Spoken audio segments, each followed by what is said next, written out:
Hi guys, this is Kimmerman from Kimmerman Studio. And nandito tayo ngayon sa Pateros, sa mga sementeryo dito. Ang Garden of... Nalimutan ko sorry. Tanga lang pumunta sa sementeryo, hindi alam ko anong tawag dun.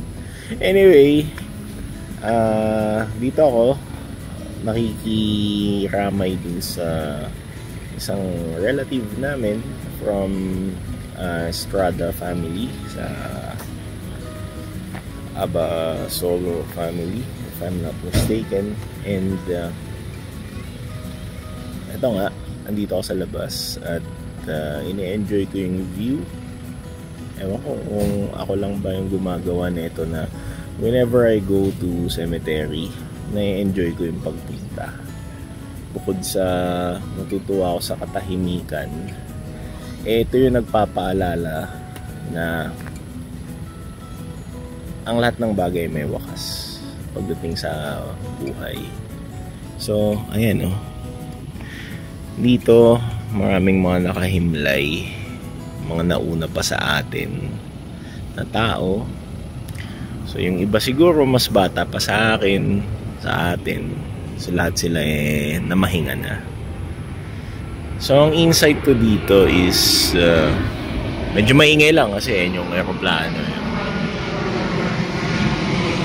Malapit tayo sa daungan kasi o lapagan ng aeroplano. Okay. So, sementeryo is nagpapaalala sa akin na bawat bagay ay may wakas. Bawat buhay ay may wakas. So, kung tayo man sa mundo ay naghihirap or maraming pinagdadaan ng pagsubok, darating din ang wakas. So tayong masyadong mag-focus sa pain na yan. Isipin natin na lahat ng pagsubok at hirap ay may wakas. At gayon din naman, lahat ng kasiyahan, lahat ng pasarap ay may wakas din. So kung sa buhay na ito puro ka sarap o abala ka sa mga pinagkakabalahan mo, papera, lakwatsa, or mga kalayawan sa buhay, pag nandito ka sa sementeryo, marirealize mo ng lahat ng yan ay may wakas pag ikaw ay nawala na rin. Mind you, dalawa lang ang pwede natin puntahan: ang paraiso o impyerno. So habang nabubuhay tayo dito sa mundo, matutunan na natin kilalanin si Kristo. Lahat ng ginawa niya sa atin, ang pagsasakripisyo niya para sa kapatawaran ng ating kasalanan, dapat nating alalahanin. Dahil kapag humiga na tayo dito sa lupa na ito, bahala na ang Ama sa atin.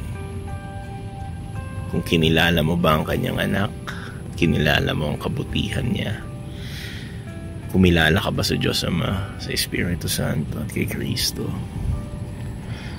So sana bago tayo humiga dito sa lupa na ito, gawin na natin yun. Gumawa na tayo ng mabuti sa ating kapwa.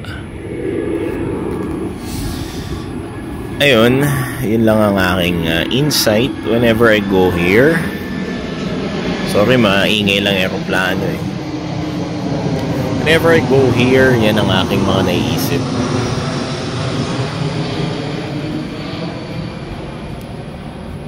Na kung ano man ang pinagkakabalahan natin, kung ano man ang mga pagsubok nating pinagdadaanan, kung ano man yung saya, lungkot, o anything na dinadanas natin, tatapos din yan. Kakaroon ng kapahingahan, kakaroon tayo ng wakas. So yun lang. This is Kimmerman from Kimmerman Studio saying, huwag tayong matakot sa patay, matakot tayo sa Diyos. Matakot tayo kung tayo ay makasalanan at hindi pa tayo humihingi ng tawad. Ngayon pa lang, humingi na tayo ng tawad. at gumawa ng mabuti sa kapwa. Manalig sa Diyos, kay Kristo, at sa Espiritu Santo. Skimmerman, Skimmerman Studio saying good night. God bless, take care.